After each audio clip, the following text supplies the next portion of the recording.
लेकिन बहुत से लोग जही हैं नेत बनी है तो कहीं हैं अल्लाह मालूम हो तो सल्ला करे जाते। सर झुकाना नीचे मकरू है और हाथ ऐसे न करो बल्कि हाथ किबले की तरफ हो, सीना बिल्कुल आदमी सीधा खड़ा हो, अल्लाहु अकबर, नाफ के नीचे हाथ ऐसे बांध लो।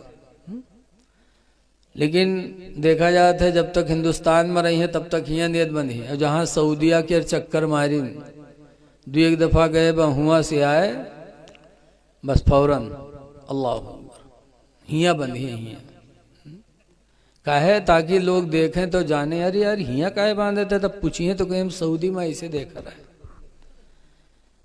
यहाँ नियत बांधना इमाम आदम अबू हनीफा रदी अल्लाह अन्हु ने 17 हदीसों से साबित किया है कि नाफ के नीचे बांधना ही नबियों की सुन्नत है।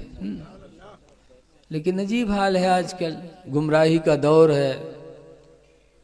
गोंडा बस्ती में एक हाजी साहब थे, हाजी उमराव, बहुत नेक आदमी थे लेकिन पढ़े लिखे कम रहा।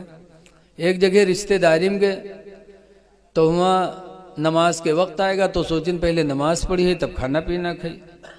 हाजी उमराव साहब गए मस्जिद में और वज़ू बनाने के बाद गए कि लाओ जमात से नमाज पढ़ ले गए, देखा तो जमात खड़ी थी तो हुआ देखें कि सब हियाँ नियत बांधे हैं। इमाम का देखें तो इमामों ही बांधे।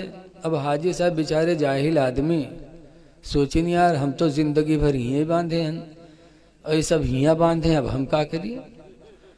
तो थोड़ी देर सोचिन वोचिन के बाद जमात में खड़े हो गए और हाजी साहब नियत बांधें तो कहें अल्लाहु अकबर, अब हियाँ बांधें। अब अगल बगल वाले घूर घूर ऐसे ऐसे देखें, लेकिन हाजी साहब बेचारे बांधे रहे। जब नमाज ख़त्म भय इमाम साहब सलाम फेरिन तो सब घूर घूर फिर देखें तो हाजी साहब कहते भैया काहे गुस्सा हो तुम लोग, क्या बात है। कहीं बुढ़ा कहीं का नमाज पढ़ता है कि मजाक करता है। कहीं काहे भैया, कहीं तू मुड़े काहे नियत बांधे है। तो हाजी साहब कहें भैया जिंदगी गुजर के बुढ़ाए गए लेकिन जहाँ गए हुआ ही नियत बांधे, देखा हम जिंदगी भर हियाँ बांधे, लेकिन आज तुमरे हियाँ हैं तो देखा तुम लोग हियाँ बांधे हो। तो हम सोचन कि मालूम जितने ऊंचे बांधो उतने ज़्यादा सवाब है। कहा तो हम कहने हम ही न बांध ली जो सब सवाब हमका मिले। तो चुप। तब हाजी साहब ने डांटा, कहा बदतमीज, रसूलुल्लाह का फरमान है कि मर्दों के ख्वाहिशात को अल्लाह ताला ने नाफ के नीचे पैदा फरमाया, लिहाजा मर्द हालत नमाज में अपने हाथ को नाफ के नीचे रखे ताकि उसका नफ्स दबा रहे, नमाज में गंदे ख्यालात न पैदा हों। और औरत के ख्वाहिशात को अल्लाह ने सीने में पैदा फरमाया, लिहाजा औरत हालत नमाज में सीने पर हाथ रखे ताकि उसका नफ्स दबा रहे, नमाज में बुरे इरादे न पैदा हों। और तुमरे सीने में अल्लाह का आधे से जो यहाँ बांधे ठाड़। तो आज अजीब हाल है। ऐ लोगों, जब मस्जिद में जाना नसीब हो तो खुदा का शुक्र अदा करो कि अल्लाह तेरा शुक्र है। इसीलिए हदीस पाक में आज बहुत से लोग मस्जिद में जाई हैं जुम्मक दिन तो जाई हैं पहले बैठ जाई हैं, तब बैठ के तब खड़े हुए नमाज पढ़ी। जाके मस्जिद में बैठो ना।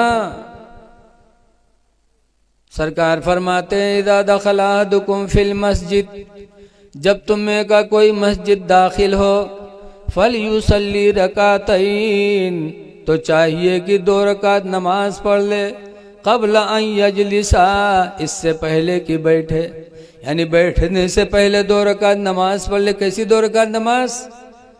तहियतुल मस्जिद।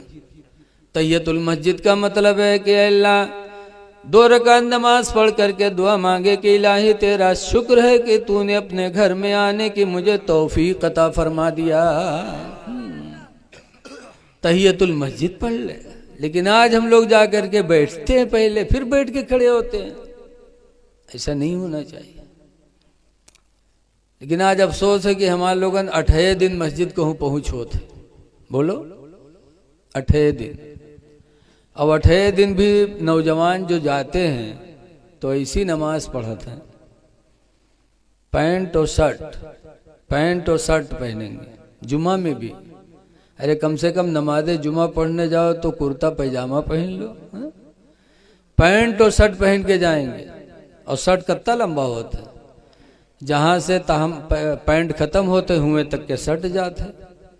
अब ऐसे नौजवान पंजगाना तो पढ़ते नहीं, जुम्मा के दिन जई हैं और के बाद पढ़ी हैं, और जब रुकू मैया जई हैं तो शर्ट ऊपर खसकिए, पैंट नीचे खसक जी, 2 इंच दुकान खुल जाते।